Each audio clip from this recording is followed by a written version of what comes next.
In a world that often feels like like shifting sands, right?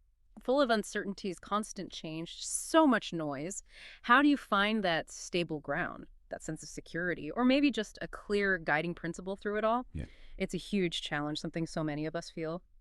And our mission for this deep dive is to explore an ancient text, one that maybe surprisingly speaks right to these modern anxieties. It offers a pretty unique perspective on finding stability. Today, we're taking a deep dive into Psalm 47. It's this powerful, really triumphant ancient scripture.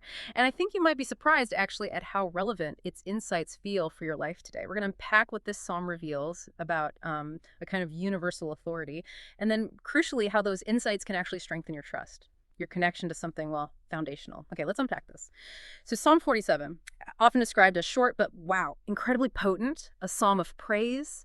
Historically, it's linked to the sons of Korah, Right. that prominent family of temple Right. musicians. Musicians and gatekeepers, their hymns often hit on God's sovereignty. Exactly. And this one, it feels like a vibrant, almost energetic celebration of a universal kingship. You feel that energy right from the start, don't you? That universal call, oh, clap your hands, all ye people, shout unto God with the voice of triumph. It's so immediate, isn't it? And universal. It's not quiet. Not at all. It feels like a worldwide thing. Yeah, and that sets the stage perfectly for the Psalm's core declaration, the foundation, really, which is, "For the Lord Most High is terrible. He is a great king over all the earth." Okay, terrible. That word jumps out. It sounds scary. Well, not in our modern sense, exactly. Think more like Yeah. awe-inspiring, majestic, utterly powerful. The idea isn't dreadful. It's overwhelming power that demands reverence. And notice, king over all the earth. Ah, okay. Not just one nation. Precisely. This is universal. It demands recognition from everyone, everywhere. And this authority, it's not just sitting back. The psalm quickly moves into imagery of this power actively engaging, God subduing nations, choosing an inheritance for his people, Jacob. It's very hands-on. So it's not just a statement of power, but power in action. Exactly. It's showing faithfulness specifically to this covenant relationship, this deep commitment he has. It signifies an active guiding presence. And then there's that incredibly triumphant part. God has gone up with a shout, the Lord with the sound of a trumpet. That's quite a scene. Oh, definitely. It's pure victory. Mhm. A sovereign taking their rightful place very publicly. What would that trumpet sound have meant back then? That's a great point. For the ancient listener, a trumpet wasn't just party noise. It signaled royalty, maybe a decree, a call to assembly, sometimes even a new reign starting. So a really significant, authoritative sound. Absolutely. Decisive public establishment of authority. Right. And right after that scene, you get this repeated call 4 times.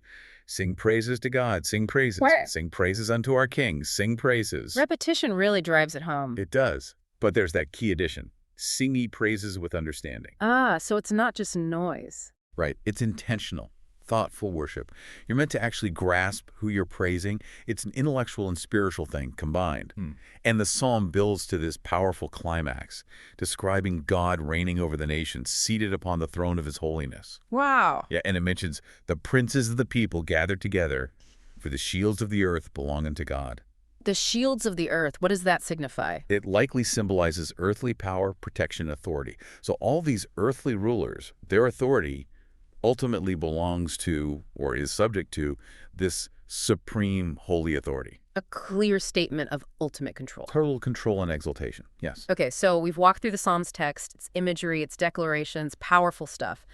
But what's really striking is how much, well, timeless wisdom seems packed in there, stuff that speaks to us now. Absolutely.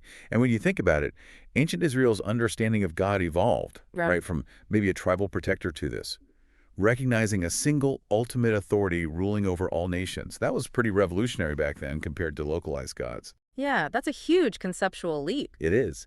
And here's the takeaway for us, I think.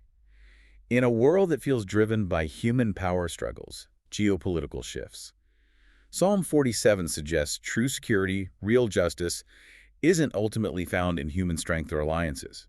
It's found in recognizing this higher supreme authority. It gives you a totally different lens for looking at global events, Recalibrates where you place your ultimate trust. Exactly. And what about those opening lines again? The clapping hands and shouting praise. That's very physical, very public. Right, not just internal feelings. We tend to think of faith or belief as private today, maybe.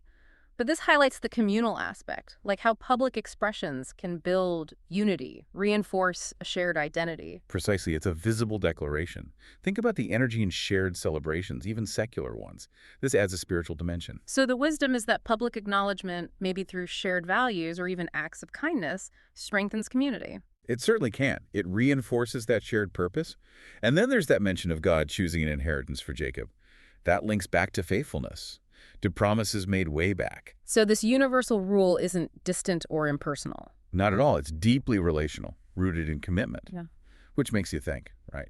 What does it mean to trust a power defined by enduring promises? It implies stability, that the rules don't just change on a whim. That's the wisdom, I believe.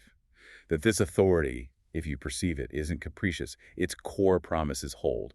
That's a real anchor when everything else feels unstable. And that final image, nations subdued, rulers gathered, it points toward a kind of ultimate justice, peace. Yes, divine justice and peace that maybe human power struggles alone can't achieve.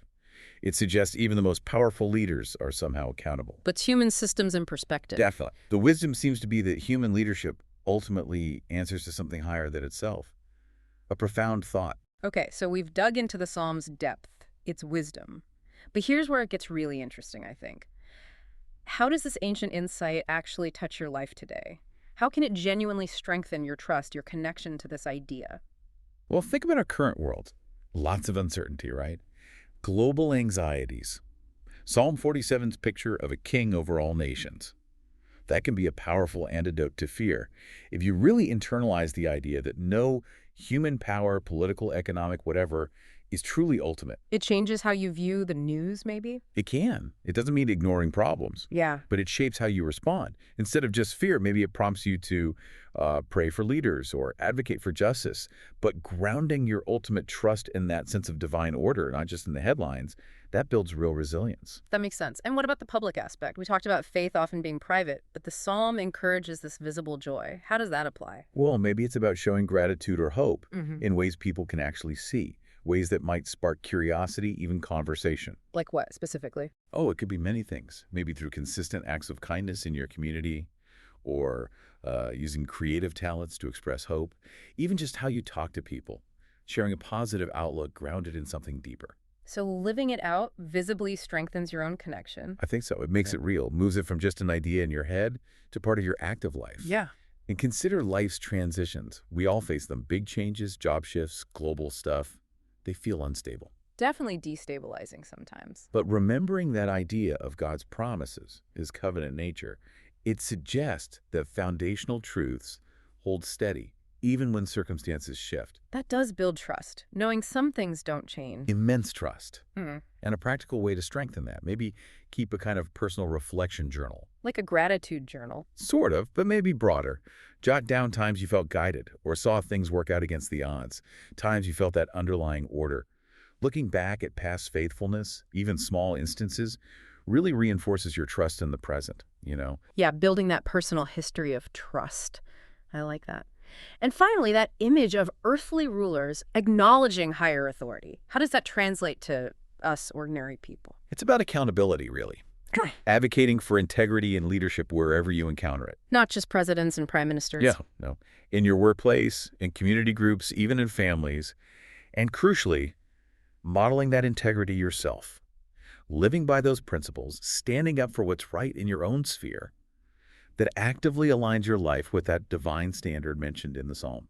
So it's about living out that sense of order in your own life. Exactly. It strengthens your own faith by making it active, practical. So you see, when you really get into Psalm 47, it's much more than just an old poem. It's almost a blueprint for understanding this idea of universal sovereignty and then living a life rooted in that truth. And when you start to grasp that scope, that enduring nature, it naturally builds trust, deepens that connection. So what does this all mean for you listening right now?